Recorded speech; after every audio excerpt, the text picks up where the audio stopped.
es la que sufrió esa persecución, esas matanzas feroces, sobre todo en los años 82, 83, 84. Pero además esto forma parte de un ciclo de horror inaugurado por la intervención extranjera en 1954. En Guatemala hubo un gobierno democrático, justamente, elegido por la voluntad popular, que estaba intentando hacer una serie de cambios, entre otros la reforma agraria. Había una empresa todopoderosa en aquel tiempo, que después cambió de nombre, se llamaba United Fruit Company, que eso no le gustó ni un poquito. Y entonces, desde los Estados Unidos, que como dice George Bush es un país especializado en la exportación de libertad, enviaron a los libertadores de Guatemala para arrancar ese país oprimido por un gobierno democrático y entregarlo a las sucesivas dictaduras militares que se iban a ocupar de poner la casa en orden, o sea, se iban a ocupar de matar a todos los que quisieran hacer la reforma agraria o cometer pecados semejantes.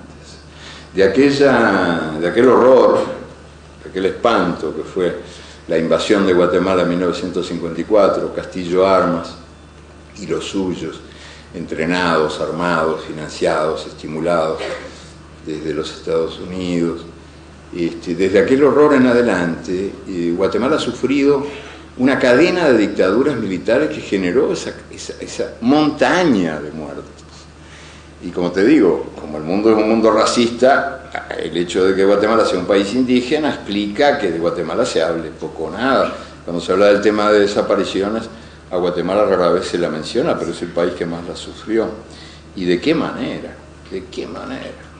Ríos Montt, loco, un general evangelista que decía que el Espíritu Santo dirigía sus servicios de inteligencia. Loco, un alucinado.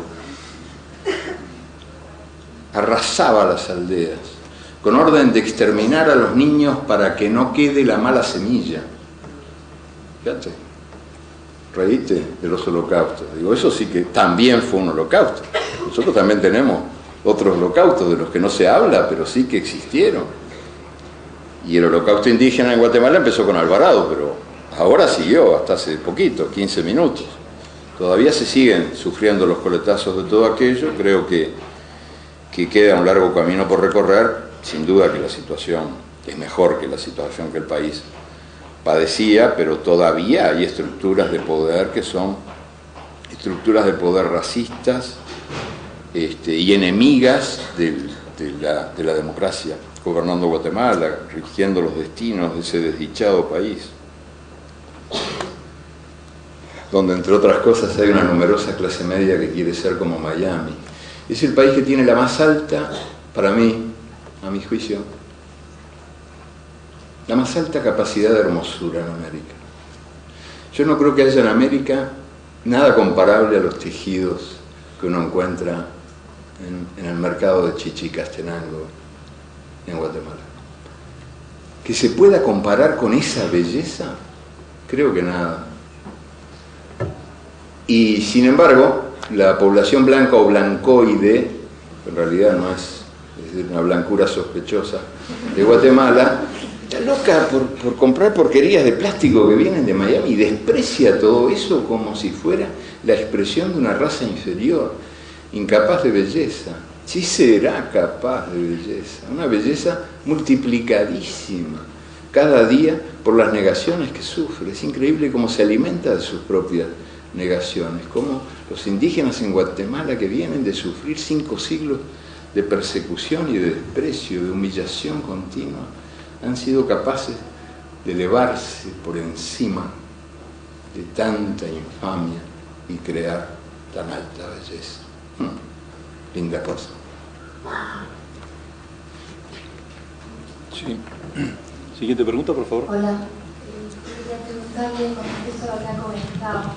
Este mundo nuestro está sometido continuamente a la histeria de la inseguridad. Sí.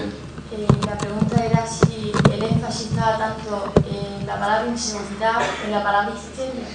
Porque tras la frase genial que ha dicho al final, que mantengamos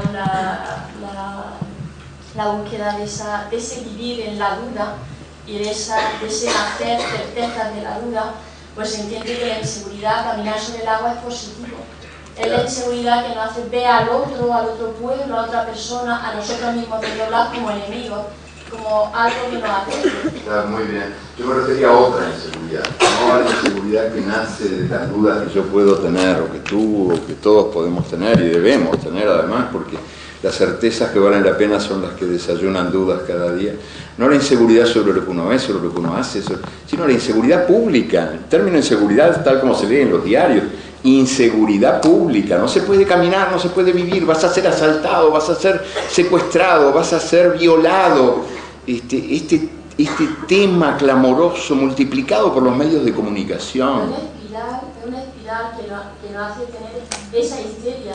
Si quizá desapareciera la histeria de la inseguridad, daremos paso para ver al otro, a ese otro que nos agrede de una manera y crear cauce, no de agresión, Ahí está. sino de convergencia, ¿no? Sí, la idea central del sistema, que yo creo que es una idea enemiga de la democracia y enemiga de la convivencia humana, es que el otro, el prójimo, el otro, es una amenaza, no una promesa, sino una amenaza. No tu posible amante, tu posible amigo, tu posible hermano, sino tu posible asesino, tu posible ladrón, tu posible violador, tu posible secuestrador. Es el otro como amenaza, el prójimo como terrorista que lleva una bomba escondida abajo de la túnica. Si es musulmán, ni que hablar, todo musulmán esconde cuernos de Satán y rabo dentro de su túnica. La amenaza tiene en general color oscuro, acecha en las esquinas. Esa es la inseguridad de la que yo estaba hablando. La inseguridad, la llamada inseguridad pública. Por supuesto que el delito ha crecido, es verdad. El delito ha crecido en todo el mundo, pero el delito va a seguir creciendo en proporción directa al crecimiento de sus causas. ¿Y cuáles son las causas del delito, del desarrollo del delito y por lo tanto del desarrollo de la histeria de la inseguridad? No solo la manipulación que los medios hacen del tema, porque la sangre vende, sino también la injusticia social, el hecho de que estén tan mal distribuidos los panes y los peces en el mundo contemporáneo, la sociedad de consumo que te manda consumir, y ese mandato del consumo equivale a una invitación al delito.